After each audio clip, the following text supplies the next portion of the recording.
Shalom. Sekali lagi shalom. Puji nama Tuhan. Mau lihat tema debat, karena anugerahnya saya boleh dikasih kepercayaan hari ini untuk berbagi firman Tuhan, dan kepada Bapak Gembala serta Ibu Gembala yang boleh memberikan kepercayaan kepada saya. Bapak Ibu, dari depan sini saya lihat wajah-wajah Bapak Ibu penuh dengan antusias, dengan gembira. Kenapa? Karena kebaikan Tuhan dalam kehidupan kita Bapak Ibu. Saya percaya Bapak Ibu yang hadir saat ini semua dalam keadaan sehat. Makanya kita hadir dalam gereja. Kalau kita sakit tentu kita di rumah sakit. Seperti itu Bapak Ibu. Dalam kehidupan kita Bapak Ibu, kita tidak terlepas dari yang namanya masalah. Bapak Ibu, adakah yang hadir di tempat ini tanpa bawa masalah? Tanpa ada beban pikiran, nyaman-nyaman saja hidupnya? Tentu kita semua punya masalah. Bahkan beberapa hari yang lalu saya lihat berita di Yogyakarta, anak sekolah, anak SMA 4 orang. Mereka pulang sekolah jalan kaki. Lalu pas mau nyebrang, karena lampu merah kan, jadi mereka mau nyebrang, tiba-tiba mereka kena bacok. Salah satu dari antaranya kena bacok, dan pas nyebrang masih kuat. Pas nyebrang ternyata dia jatuh dan meninggal di tempat. Kita nggak tahu keadaan kita seperti apa. Waktu berangkat sekolah anak-anak ini kan pikirnya oh aku berangkat sekolah baik-baik. Ternyata tengah jalan meninggal, keluarganya nangis seperti itu. Banyak problema, banyak masalah yang kita alami dalam kehidupan kita. Hari-hari ini semakin jahat Bapak Ibu, tapi bagaimana kita belajar untuk melihat kebaikan Tuhan, pertolongan Tuhan yang tepat pada waktunya untuk kita. Terlalu gampang Tuhan mengubah keadaan. Kalau kita punya masalah, sangat mudah Tuhan untuk mengubah masalah tersebut. Tapi yang menjadi persoalan, yang bukan menjadi masalah adalah bukan masalah itu, tetapi yang menjadi masalah adalah respon hati kita. Itu yang menjadi masalah. Kalau kita punya masalah lalu respon hati kita nggak benar, kita pikir itu terus, kita pikir Tuhan nggak tolong aku, Tuhan nggak gini, itu yang menjadi masalah. Respon hati kita yang menjadi masalah. Masalah bisa diubah Tuhan, tapi respon hati kita itu yang terkadang menjadi masalah untuk Tuhan pulihkan. Mari Bapak Ibu, saat ini seringkali juga kita merasa bingung pada tujuan akhir dalam kehidupan kita. Bahkan Bapak Ibu kalau tahu, kami dalam pemuda biasanya saya kirimkan renungan-renungan untuk kami renungkan, lalu hari Sabtu pas ibadah kami sharingkan secara bersama-sama. Di situ saya tulis di ucapan awalnya, saya bilang Shalom warga kerajaan surga. Lalu ada muncul satu pertanyaan dari salah satu pemuda kami, emang kita warga kerajaan surga ya? Pertanyaan yang sama saya mau bilang, Bapak Ibu, kalau Bapak Ibu disapa dengan Shalom warga kerajaan surga, apakah Bapak Ibu sudah siap menjadi warga kerajaan surga? Atau masih tanda tanya, masih bertanya-tanya, masukkah saya ke surga atau cuma sampai tengah jalan saja? Seperti itu Bapak Ibu. Mari kita membuka Alkitab kita di dalam Injil Matius pasal 21 ayat yang ke-28 sampai 31. Bapak Ibu kalau sudah mendapatkannya di dalam Alkitabnya atau Alkitabnya, boleh bilang asik. Asik berarti belum semuanya dapat berarti, karena cuma asik, cuma wanita-wanita. Bapak-bapak apakah sudah menemukannya? Injil Matius pasal 21 ayat yang ke-28 sampai 31, katakan. Cuma Bapak Gembala asik. Yang dari belakang cuma senyuman. Semuanya Bapak Ibu sudah mendapatkannya? Asik. Mari kita membaca secara responsorial Matius pasal 21 ayat yang ke-28 sampai 31. Saya ayat yang ke-28, Bapak Ibu ayat yang ke-29, seterusnya sampai 31. Matius 21 ayat 28, demikian bunyi firman Tuhan. Tetapi apakah pendapatmu tentang ini? Seorang mempunyai 2 anak laki-laki. Ia pergi kepada anak yang sulung dan berkata, anakku pergi dan bekerjalah hari ini dalam kebun anggur. Ayat 29.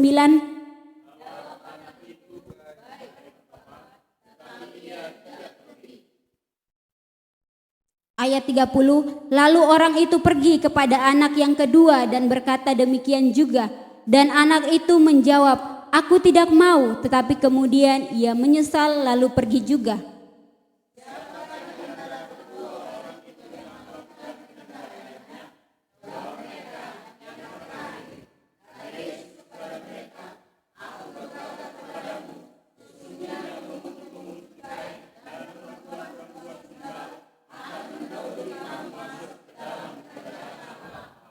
Amin untuk firman Tuhan.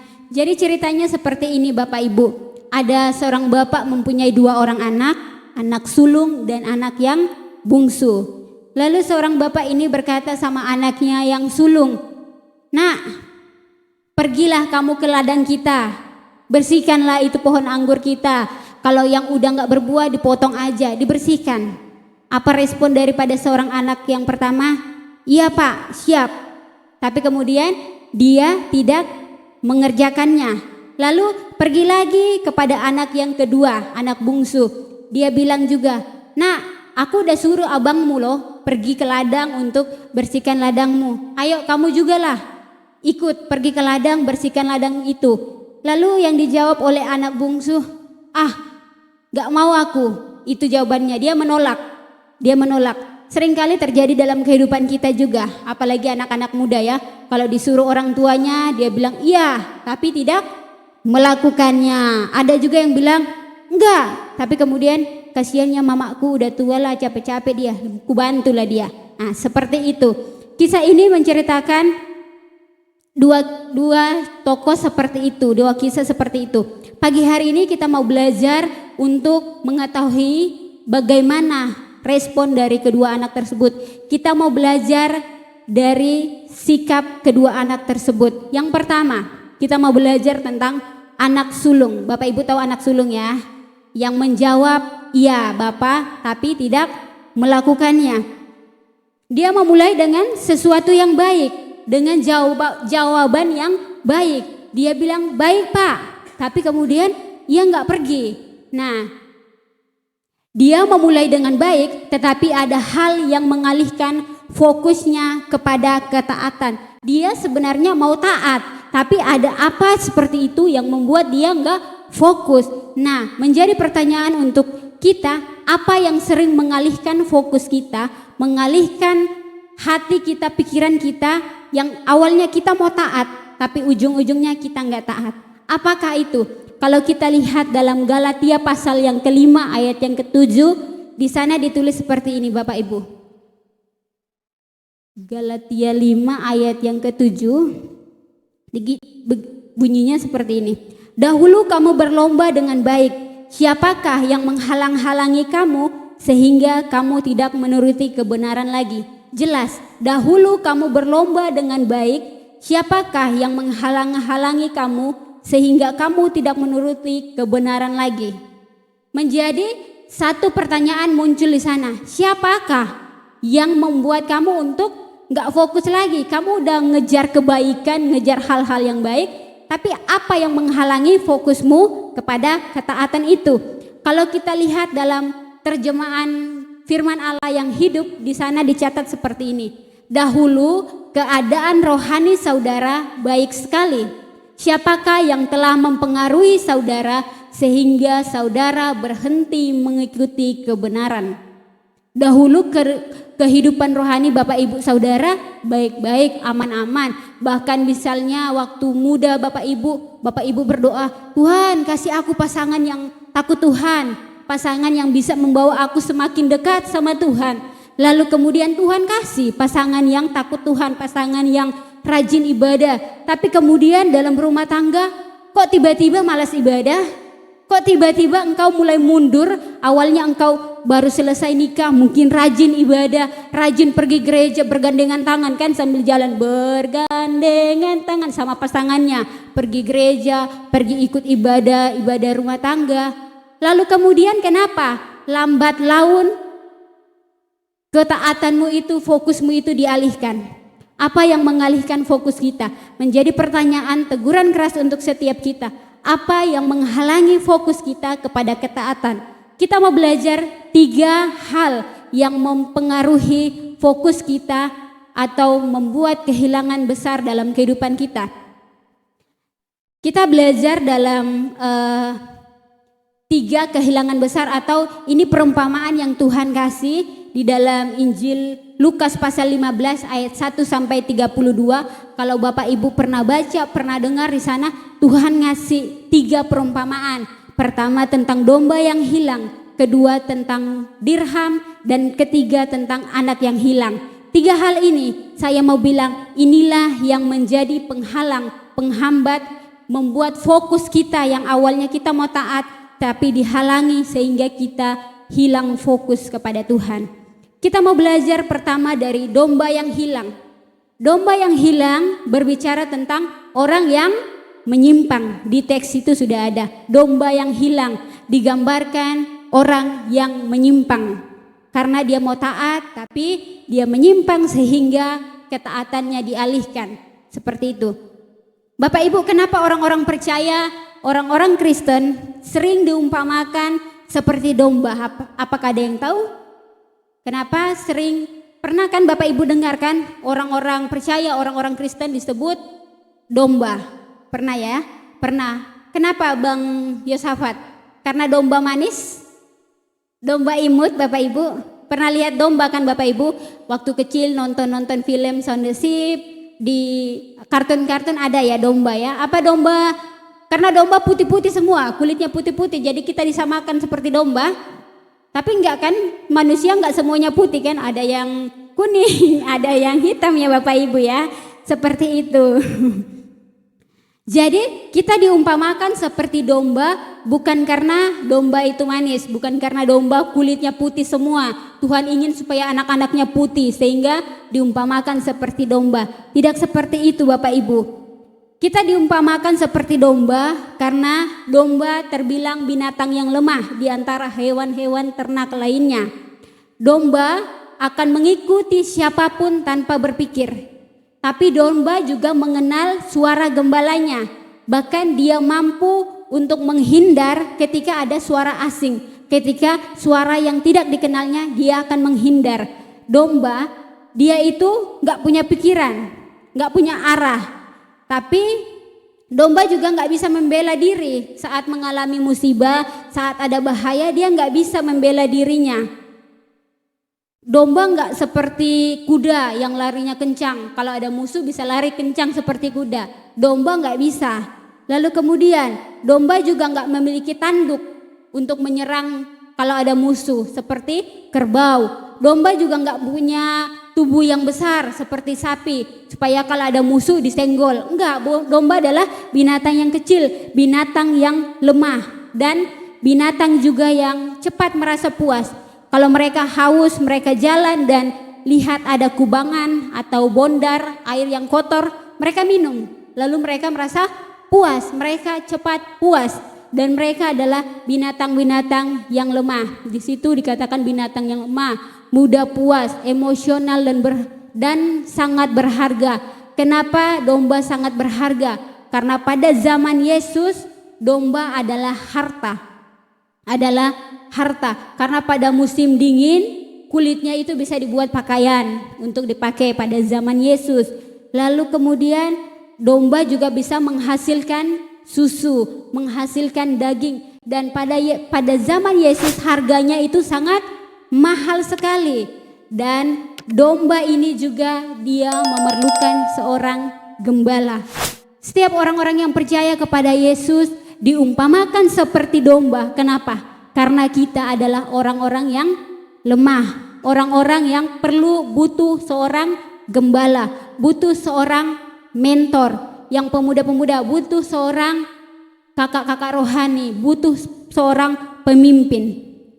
Karena saking berharganya hidup kita, diri kita, pribadi kita di mata Sang Gembala yang agung yaitu Yesus Kristus, dia rela mati di kayu salib untuk menebus dosa kita, membayar lunas dengan darah Yesus. Hidup kita yang berdosa, yang harusnya dihukum, yang harusnya pikiran-pikiran kita yang kotor, yang harusnya dikasih mahkota duri, tapi dibayar lunas oleh seorang Gembala yang agung yaitu Yesus Kristus. Seperti lagu kita tadi kan, Allah mengerti mengerti, Allah peduli segala persoalan yang kita hadapi. Bapak Ibu, Allah tahu kelemahan kita. Allah tahu kita adalah orang-orang yang lemah.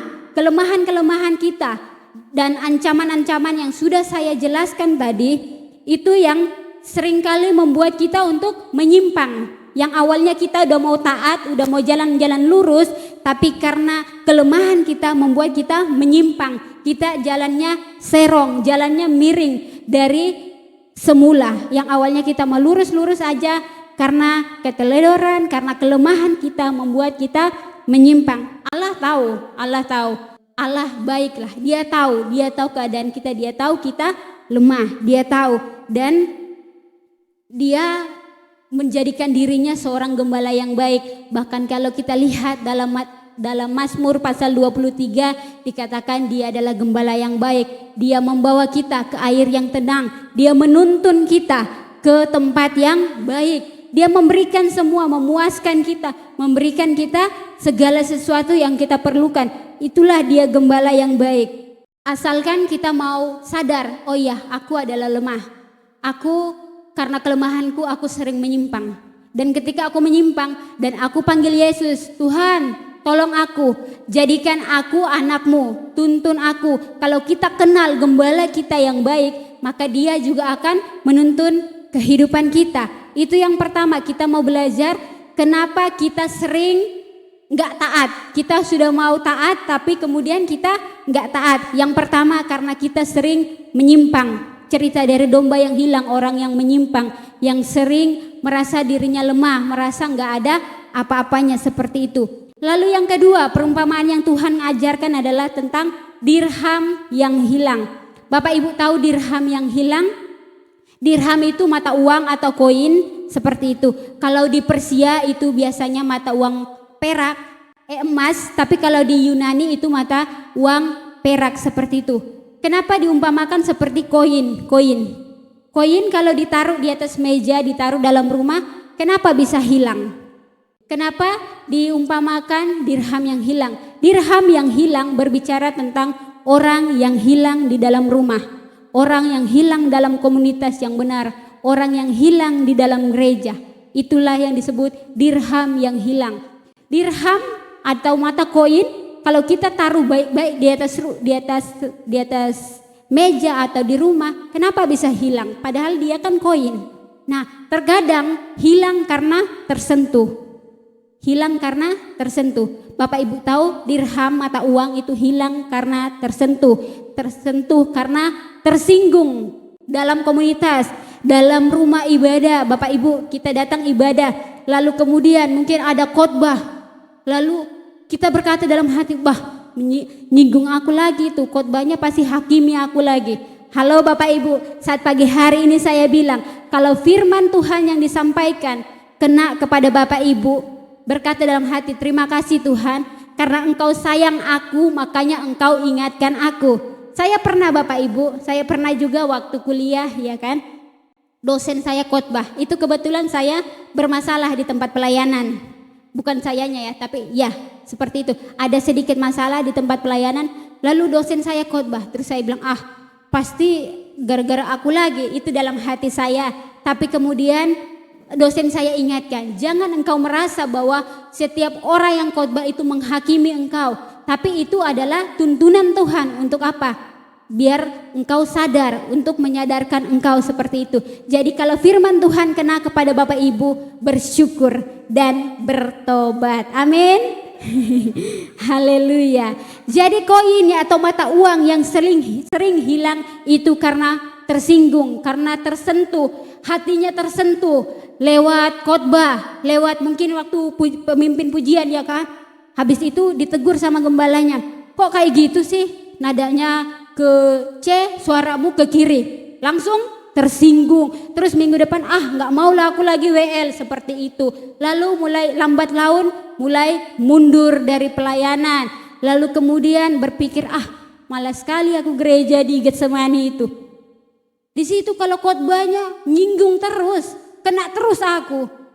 Pindah aja lah aku ke gereja. Mulai hilang Bapak Ibu. Kenapa? Karena tersentuh. Tapi di sini saya percaya nggak ada. Tapi kalau di sana sini banyak. Haleluya. Amin. Lalu kemudian yang harusnya kita ngerasain fellowship, ngerasain penyembahan sama Tuhan, tapi karena tersentuh kita, hati kita tersentuh, hidup kita tersentuh, jadinya kita hilang dari komunitas yang benar. Harusnya kita dibangun dengan nilai-nilai yang baik, tapi karena kita tersentuh, kita mundur, kita jauh daripada Tuhan. Seperti itu. Itu berbicara tentang koin atau dirham yang hilang seperti itu. Bahkan datang ibadah juga biasanya seperti rutinitas, kebiasaan belaka. Sudah tahu, oh iya, aku ibadah nanti hari Minggu, lalu di sana nanti ada pujian, ada penyembahan, ada tepuk-tepuk tangan, lalu kemudian habis itu duduk dengar firman Tuhan. Bahkan ada juga yang kadang dengar firman Tuhan sampai ngantuk.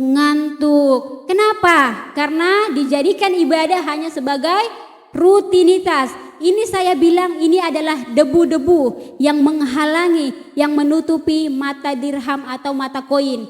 Koin itu yang kita taruh di atas meja atau kita taruh di dalam rumah kita, itu bisa nggak nampak, bisa nggak kelihatan. Kenapa? Karena terkadang tertutupi oleh debu-debu. Yang pertama, koin itu bisa hilang karena tersentuh dengan perkataan, dengan sikap, dengan apapun itu dia tersentuh, lalu dia hilang, dia mundur daripada Tuhan. Lalu kemudian dia mulai nggak nampak. Kenapa? Karena tertutupi oleh debu-debu. Mari pagi hari ini Bapak Ibu sadari, debu-debu apa yang menghalangi kehidupan Bapak Ibu Saudara?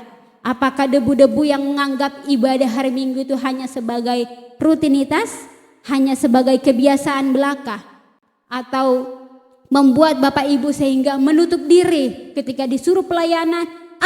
Aku belum siap, aku belum bisa, dia aja, nanti aja, minggu depan aja. Bapak Ibu, kita nggak tahu loh kapan kita dipanggil Tuhan. Atau ada yang tahu di sini Bapak Ibu? Kalau ada yang tahu biar saya juga hormat sujud kepadanya seperti itu. Karena dia Tuhan, hanya Tuhan yang tahu kapan kita terakhir di bumi ini.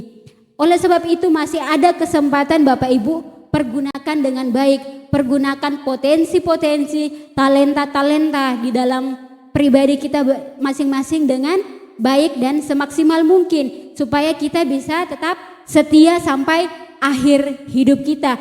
Kita bisa menjadi orang-orang yang melakukan kehendak Bapa. Kita nggak hanya manis di awal aja ketika Tuhan bilang ayo kamu melayani, bilang oke Tuhan siap, tapi nanti kalau aku melayani kasihlah aku sedikit lah, tambah-tambah lah, biar kehidupan kami agak-agak naik sedikit lah Tuhan.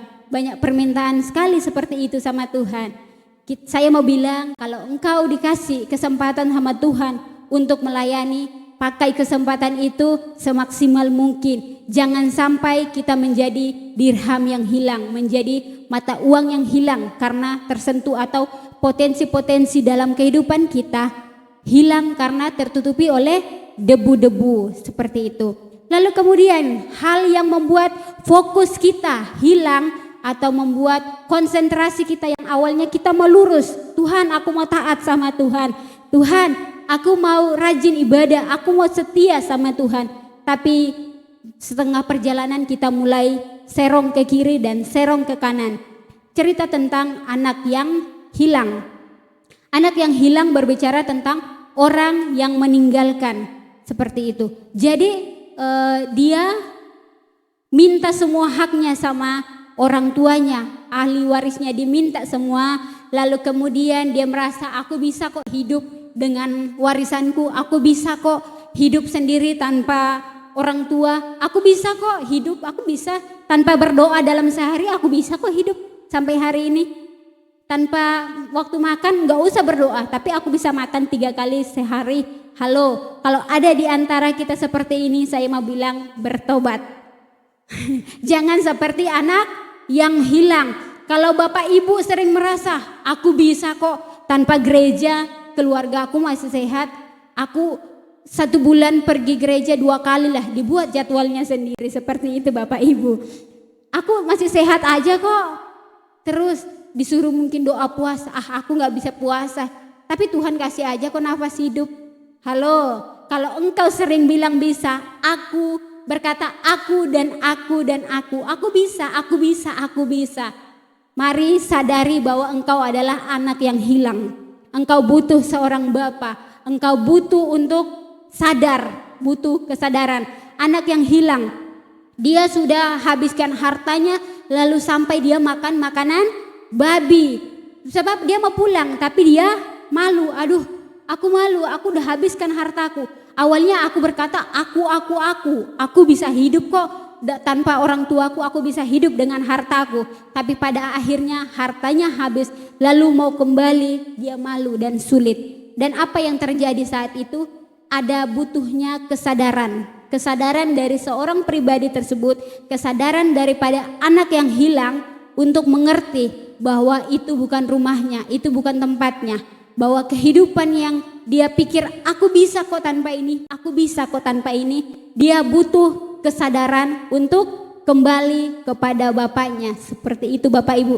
Jadi 3 hal besar ini yang sering menjadi faktor yang mengalihkan fokus kita kepada ketaatan, yang mengalihkan fokus kita kepada kehendak Bapa. Dan jangan kita menjadi golongan yang hanya menjawab iya Bapa ketika Tuhan kasih kepercayaan kepada kita, ketika Tuhan menyuruh kita untuk melayani di ladangnya.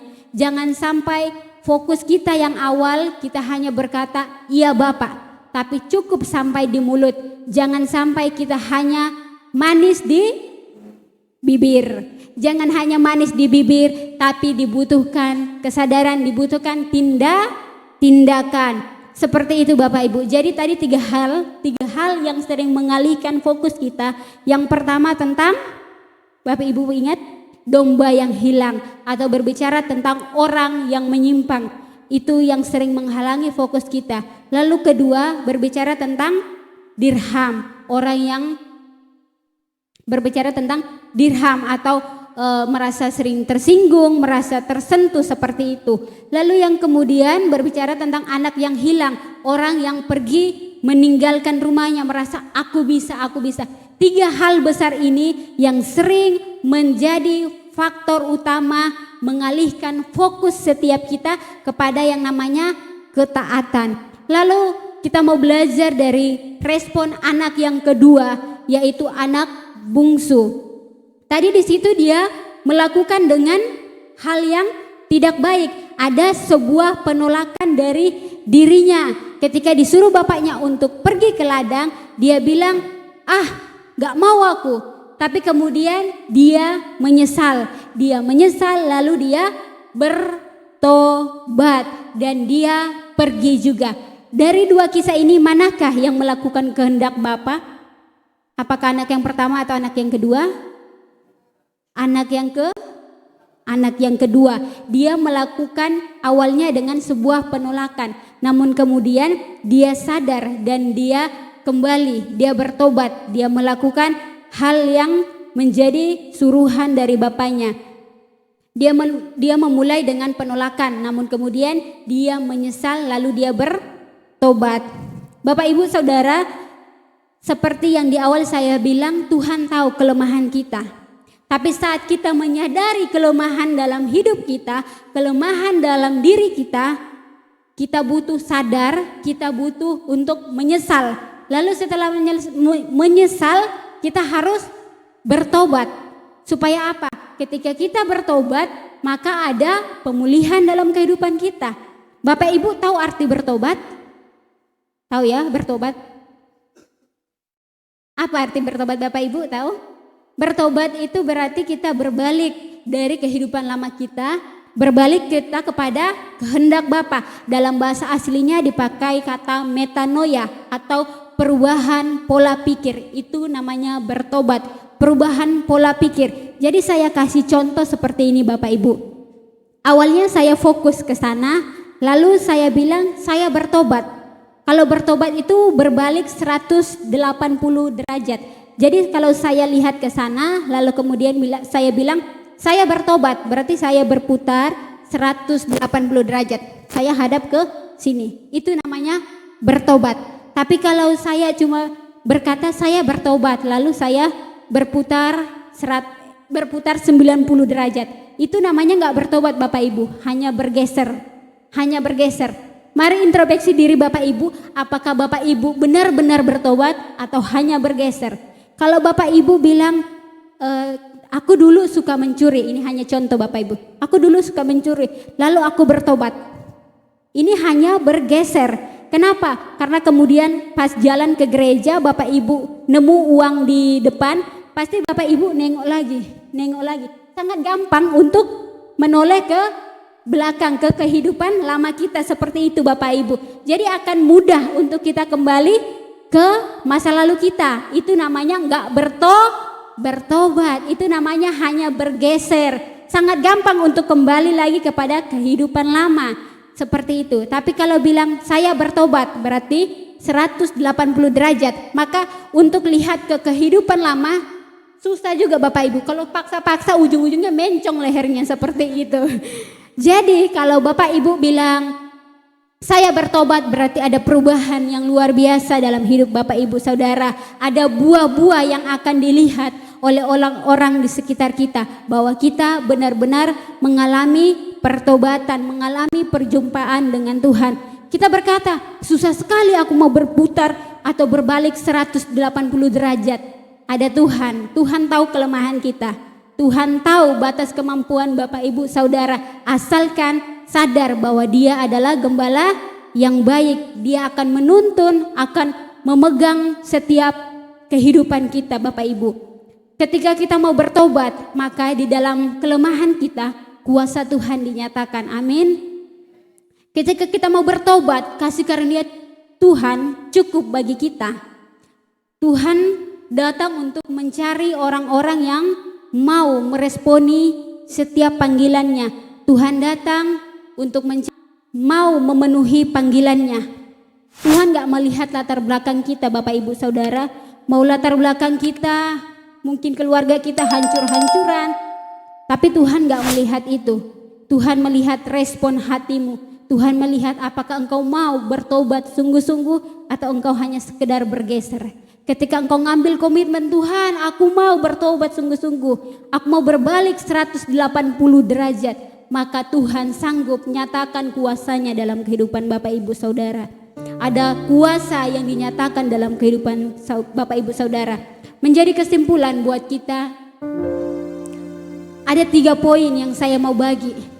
Ketika kita mau menjadi hamba-hamba Tuhan, menjadi anak-anak Tuhan yang mau melakukan kehendak Bapa, maka yang pertama kita mau bertobat. Saat kita bertobat, kita bilang Tuhan sulit sekali aku mau balik. Sulit sekali Tuhan, aku cuma bisa untuk bergeser, aku gak bisa berbalik Tuhan. Susah sekali. Ketika kita ngambil komitmen untuk bertobat, di situ ada kebimbangan datang, ada badai, ada masalah yang bertubi-tubi mungkin kita alami. Susahnya minta ampun kalau kita mau ngambil komitmen untuk bertobat. Tapi percaya bahwa Tuhan, Dia adalah gembala yang baik, Dia sanggup untuk menolong Bapak Ibu Saudara. Ketika kita mau meresponi firman Tuhan, ketika kita mau melakukan apa yang menjadi kehendak Tuhan, poin yang kedua kita mau belajar taat. Kata taat Bapak Ibu Saudara, kalau mau diputar ke kiri, ke kanan, ke atas, ke bawah, kata taat, kata tulisan taat. Kalau Bapak Ibu baca dari atas ke bawah, tulisannya tetap taat. Kalau Bapak Ibu baca dari kanan ke kiri, tulisannya tetap taat. Dari kiri ke kanan, tulisannya tetap taat. Artinya apa Bapak Ibu? Tidak ada alasan, titik. Tidak ada alasan, titik. Mau sulitnya bagaimana? Tidak ada alasan untuk engkau taat pada apa yang menjadi kehendak Tuhan. Untuk engkau menjadi hamba-hamba yang berkenan sampai kepada akhir hidupmu. Gak putus sampai tengah jalan saja. Dan yang terakhir, ketika kita bertobat, ketika kita taat melakukan apa yang menjadi kehendak Tuhan, maka ada buah yang dihasilkan lewat kehidupan kita. Kita siap melayani jiwa-jiwa yang menyimpang. Kita siap melayani orang-orang yang tersesat. Bahkan kita bisa bawa mereka kembali kepada Tuhan. Amin. Untuk firman Tuhan, mari siapkan hati Bapak Ibu. Kita tundukkan kepala kita. Tuhan selidiki setiap hati kami. Perbarui setiap hati kami Tuhan, biar kami berkenan di hadapan Tuhan. Jadikan kami anak-anak yang berkenan di hadapan Tuhan. Engkau jauh lebih mengerti ke dalam